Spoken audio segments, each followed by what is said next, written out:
안녕하세요. 오늘은 영상에서는 뇌가 기반의 동기부여, 이 학습과 성과를 극대화하는 도파민 활용 전략에 대해서 알아보도록 하겠습니다. 먼저 왜 우리가 동기부여의 뇌과학을 알아야 되는지에 대해서 살펴보겠습니다. 많은 분들이 도파민을 단순한 쾌락 물질로 알고 계시지만 사실 도파민은 그보다 훨씬 정교한 역할을 합니다. 스탠포드 의과대학 앤드류 후버만 교수에 따르면 도파민은 우리의 동기, 욕구, 갈망을 주도하는 핵심 동력입니다. 이 영상을 통해 여러분은 세 가지를 얻게 되실 겁니다. 첫째, 도파민 시스템의 작동 원리를 이해하고, 둘째, 장기적인 동기와 에너지를 유지하는 방법을 배우며, 셋째, 일상생활에서 즉시 적용 가능한 실전 전략을 습득하게 되십니다. 그럼 지금부터 도파민의 핵심 메커니즘을 알아보겠습니다. 도파민은 두 가지 방식으로 작동합니다. 첫 번째는 베이스라인, 즉, 항상 우리 몸에 순환하며 전반적인 기분과 동기 수준을 결정하는 기본 도파민 수치입니다. 두 번째는 픽, 즉, 우리가 즐겁거나 보람 있는 활동을 할 때 베이스라인 위로 순간적으로 솟구치는 도파민 급증입니다. 여기서 가장 중요한 원칙을 기억하셔야 합니다. 큰 도파민 피크를 경험한 후에는 반드시 베이스라인 수치가 떨어진다라는 것입니다. 엄청난 즐거움을 맛본 후에는 필연적으로 그 이전보다 더 낮은 수준의 동기와 기분을 경험하게 됩니다. 이것은 심리적 현상이 아니라 명백한 생물학적 메커니즘입니다. 이 현상을 쾌락 고통 균형 원리라고 합니다. 우리의 뇌는 즉시 방출할 수 있는 도파민이 담긴 작은 주머니들이 있습니다. 거대한 피크를 경험하면 이 주머니들이 고갈됩니다. 마치 창고에 쌓아둔 에너지를 한꺼번에 소진해버린 것 같은 것과 같습니다. 그렇다면 이것이 우리의 삶에 어떤 영향을 미칠까요? 첫째, 같은 활동을 반복하게 되면 베이스라인이 점차 낮아지고 도파민 저장고가 고갈되어 예전만큼의 즐거움을 느끼지 못하게 됩니다. 둘째, 마라톤 완주와 같은 거대한 성취 후에 허무함을 느끼는 이유도 바로 이 때문입니다. 엄청난 피크 후 베이스라인이 급격히 떨어지는 것이죠. 이 원리를 이해하면 중독을 예방하고 번아웃을 방지할 수 있습니다.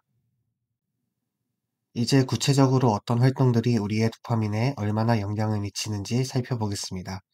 화면의 표를 보시면 콜릿은 베이스라인 대비 1.5배, 성관계와 즐거운 운동은 약 2배, 니코틴과 코카인은 2.5배, 그리고 암페타민은 무려 10배의 도파민을 분비시킵니다. 여기서 중요한 통찰이 있습니다.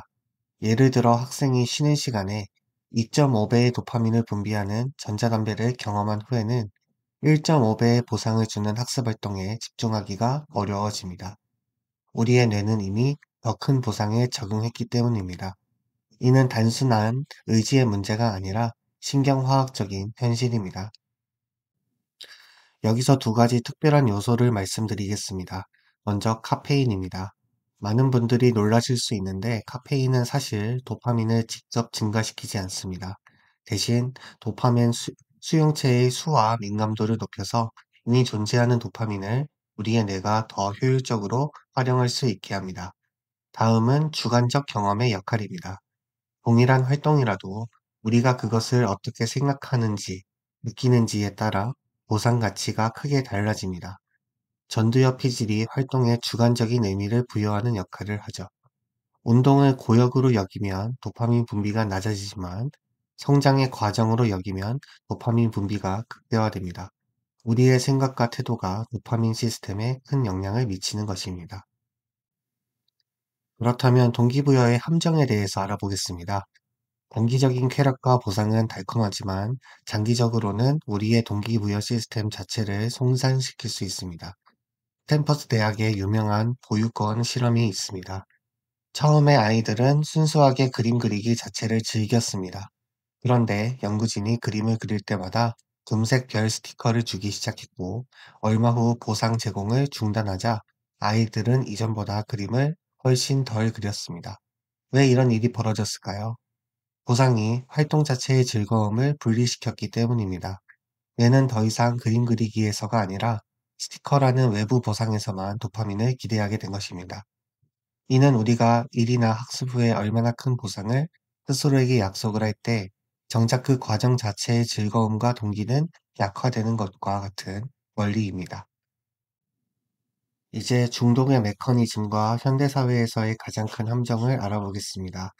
중독은 신경과학적으로 즐거움을 주는 것들이 점차 좁아지는 과정으로 정의할 수 있습니다. 특정 행위가 과도한 도파민 피크를 반복적으로 유발하면 베이스라인이 지속적으로 하락합니다.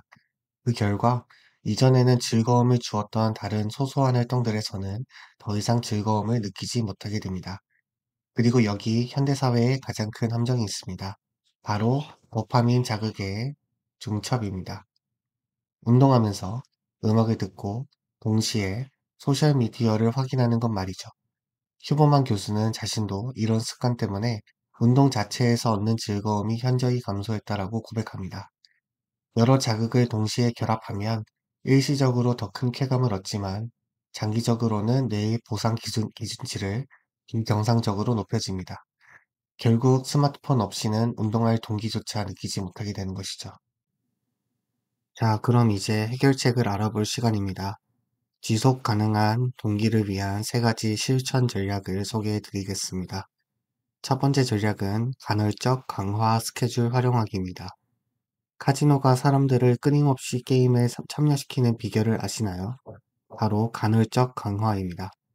보상이 언제 얼마나 주어질지 예측할 수 없게 만드는 것이죠. 보상이 예측 불가능할 때 우리의 도파민 시스템은 고갈되지 않으면서도 혹시 이번에는 하는 기대를 계속 유지합니다.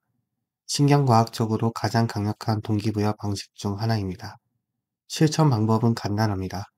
보상의 시점과 크기를 불규칙하게 조절해주세요. 운동할 때 음악이 듣고 싶다면 동전을 던져서 앞면이 나오면 듣고 뒷면이 나오면 듣지 않는 식으로 무작위성을 부여하는 것입니다.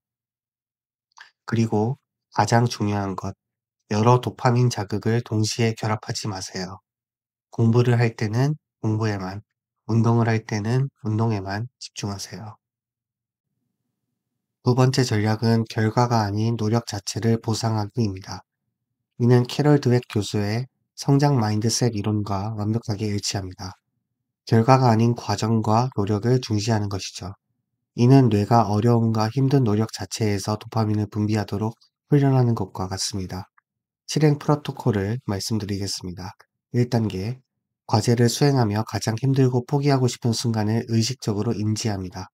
2단계, 그 순간에 스스로에게 이렇게 말하세요. 바로 이 고통과 어려움이 내가 성장하고 있다라는 증거야. 이건 내가 선택한 과정이고 나는 지금 이 순간 강해지고 있어. 3단계, 일이 끝난 뒤에 외부 보상에 대한 기대를 잠시 접어두고 오직 노력 자체의 감각에만 집중합니다. 언어 사용도 바꿔보세요. A를 받았구나. 잘했어. 라고 말하는 대신 3일 동안 고심하면서도 포기하지 않은 네 끈기가 정말 인상 깊었어. 라고 말하는 겁니다. 세 번째 전략은 행동 기반 도파민 조절 도구입니다. 먼저 냉수 노출의 놀라운 효과입니다. 유럽 생리학 저널 연구에 따르면 냉수에 몸을 담그는 것은 도파민 수치를 베이스라인 대비 무려 250%까지 증가시키며 그 효과가 최대 3시간까지 지속됩니다. 코카인과 맞먹는 수준이죠. 하지만 여기서 중요한 차이가 있습니다.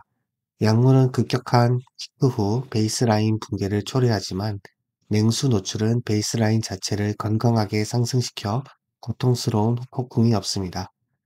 다음은 사회적 연결의 힘입니다. 스탠퍼드 대학의 연구에 따르면 건강한 사회적 관계는 옥시토신 분비를 통해 도파민 경로를 직접 자극합니다.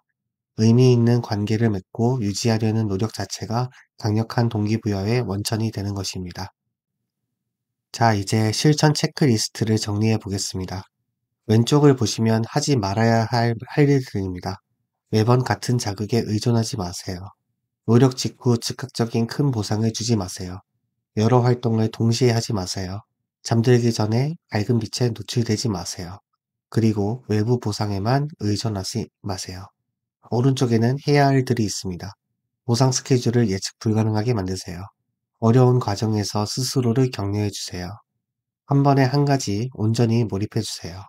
가끔 차가운 물로 샤워해 보세요. 그리고 건강한 사회적 관계를 적극적으로 맺고 가꾸세요. 이제 마무리하겠습니다. 여러분 기억해 주세요. 도파민 시스템은 타고난 그대로 고정된 것이 아닙니다. 그것은 우리가 어떤 선택을 하고 어떤 습관을 만드느냐에 따라 평생에 걸쳐 변화하고 발전시킬 수 있는 역동적인 시스템입니다. 오늘 이 영상에서 배운 전략들을 의식적으로 실천함으로써 여러분은 자신의 동기부여 시스템을 직접 조율하는 유능한 지휘자가 될 수 있습니다. 보상을 예측 불가능하게 만들고 노력 과정을 칭찬하며 자극을 중첩하지 않고 건강한 사회적 관계를 가꾸세요. 그렇게 할 때 여러분은 일시적인 쾌락을 넘어 지속 가능한 열정과 성취감으로 가득 찬 삶을 만들어 갈 수 있습니다. 오늘 영상이 도움이 되셨다면 좋아요와 구독 부탁드리겠습니다. 여러분의 성장을 응원하겠습니다. 감사합니다.